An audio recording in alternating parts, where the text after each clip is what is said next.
Standby, kamera ready, sound ready, 3, 2, 1, action. Assalamualaikum warahmatullahi wabarakatuh. Selamat siang, salam sejahtera untuk kita semua. Selamat datang Sobat Cinta di podcast pertama Cinta Magot. Podcast ini dibuat bareng teman-teman KKN Kelurahan di Tegal Gede. Sebelum kita mulai, izinkan kami mengucapkan terima kasih sebesar-besarnya kepada KIM, Kelompok Informasi Masyarakat Kelurahan Tegal Gede, yang sudah mengizinkan kami menggunakan Romantis, Rumah Integrasi Layanan dan Informasi Statistik, sebagai tempat rekaman podcast ini. Tempat ini bukan cuma nyaman, tapi juga jadi wadah kreatif yang luar biasa buat masyarakat Kelurahan Tegal Gede dan juga anak muda desa. Nah, podcast ini sendiri diproduksi oleh teman-teman KKN Kelurahan Tegal Gede, tim KKN Kolaboratif 238 Tegal Gede. Di sini kita bakal ngobrolin semua hal seputar si magot, si larva mungil yang banyak sekali manfaatnya. Mulai dari budidaya magot, pengelolaan sampah melalui magot, dan banyak sekali. Dan hari ini spesial bareng dengan aku, Ita Khairunisa, dan di sebelah kiri saya ada Kak Wirda, dan di sebelah kanan saya ada Kak Nanda. Halo. Gimana nih kabarnya Kak Wirda hari ini? Alhamdulillah, aku sehat dan senang sekali bisa hadir di podcast kali ini. Aku juga sehat dan sangat semangat untuk podcast hari ini. Oke, kita ngobrol santai aja ya, kayak di posko.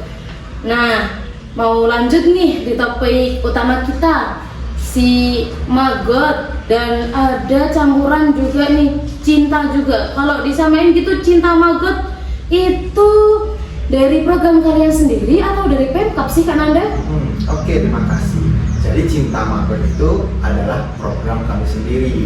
Selaras dengan itu, di Pemkap juga namanya cinta loh. Tapi cinta yang di Pemkap itu adalah cerdas, inklusif, dan tangguh gitu. Jadi perbedaannya, Cinta Magot itu tercipta karena buah pikir dari teman-teman KKN di Tegal Gede kayak gitu. Oke, apa sih kepanjangannya dari cinta magot ini? Nah, cinta itu adalah C, cerdas, I, inovatif, N, nutrisi, T, tangguh, A, aksi, dan budidaya magot gitu. Jadi kita punya tagline Cinta Magot kayak gitu. Wah, jadi bukan sekedar ngikutin tren-tren cinta-cinta yang di luar sana ya? Oke, pertanyaan yang selanjutnya nih Kak Wilda, magot itu sebenarnya apa sih? Magot itu sebenarnya larva dari lalat BSF, Black Soldier Fly gitu. Umumnya dipanggilnya BSF. Nah, magot ini itu mirip ulat ya, kayak ulat. Meskipun dia kayak hama, dia itu bukan hama sebenarnya, nggak kayak ulat-ulat lainnya gitu.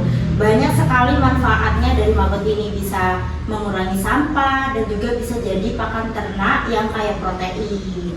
Oh, jadi dia ini makan sampah ya Kak Wilda? Iya, magot ini doyan sekali sama sampah, apalagi kayak sampah organik, sampah-sampah dapur, kayak kulit buah, sayur-sayur busuk. Magot ini doyan banget sama sampah-sampah seperti itu. Dan volume sampah yang bisa dikurangi dari magot ini bisa sampai 50% seperti itu. Oh, jadi hasil akhirnya ini bisa jadi apa sih Kak?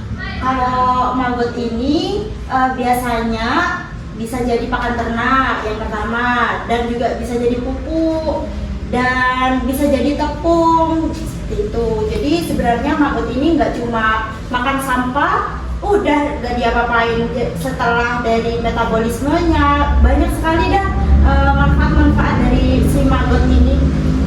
Oh, oke.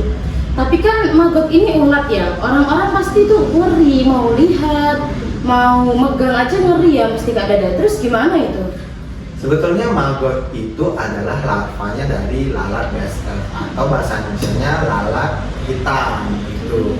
Memang look pertama yang kita lihat pasti ngeri kan, karena kecil gitu kan, ya kecil dan banyak, siapa yang nggak ngeri gitu. Tapi di balik kengerian itu memiliki manfaat yang sangat-sangat besar untuk berkelanjutan lingkungan. Contohnya bisa mengurangi sampah organik terutama dan sampah rumah tangga.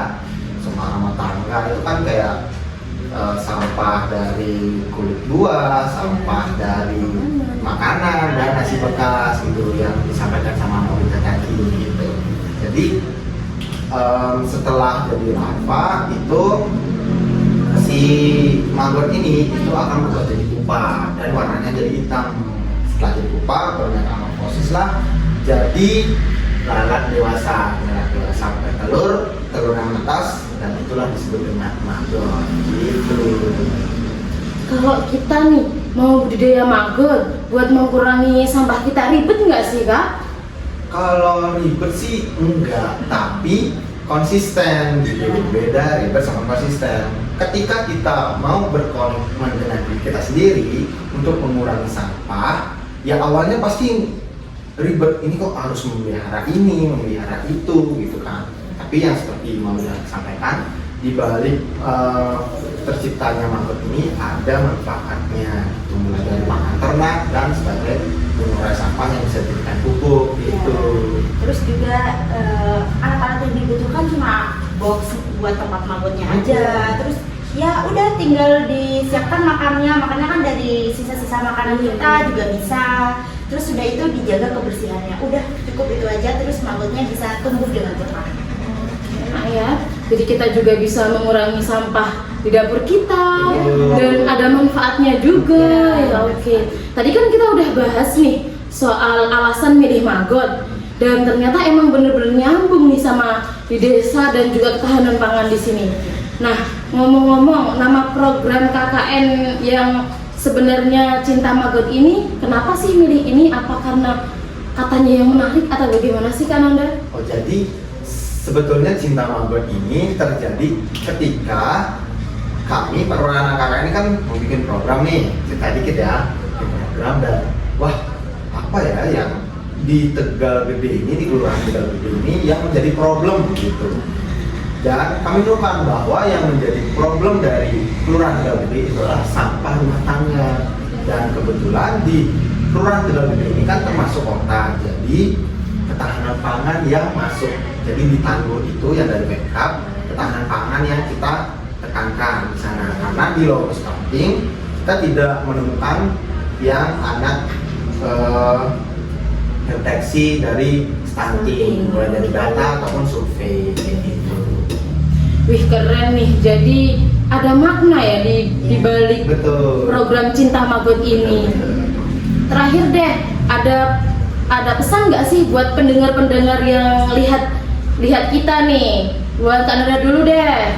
Nah, buat yang nonton ini dan sebagai pendengar dari awal sampai akhir, pesan dari Kak Nanda, jagalah lingkungan sekitar, mulai dari langkah kecil, mulai dari memilah sampah deh, dari organik dan ke anorganik gitu.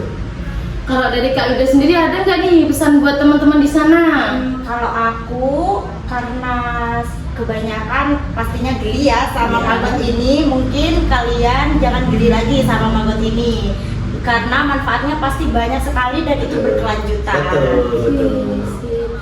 Terima kasih nih buat narasumber keren kita nih yang sudah mau datang di siang ini di podcast perdana kita ini. Terima kasih. Dan buat kamu Sobat Cinta, terima kasih udah dengerin kita yang perdana ini. Dan maaf ya kalau ada kurangnya nih dari saya ataupun dari kakak ini. Sip banget sih udah mau di sini.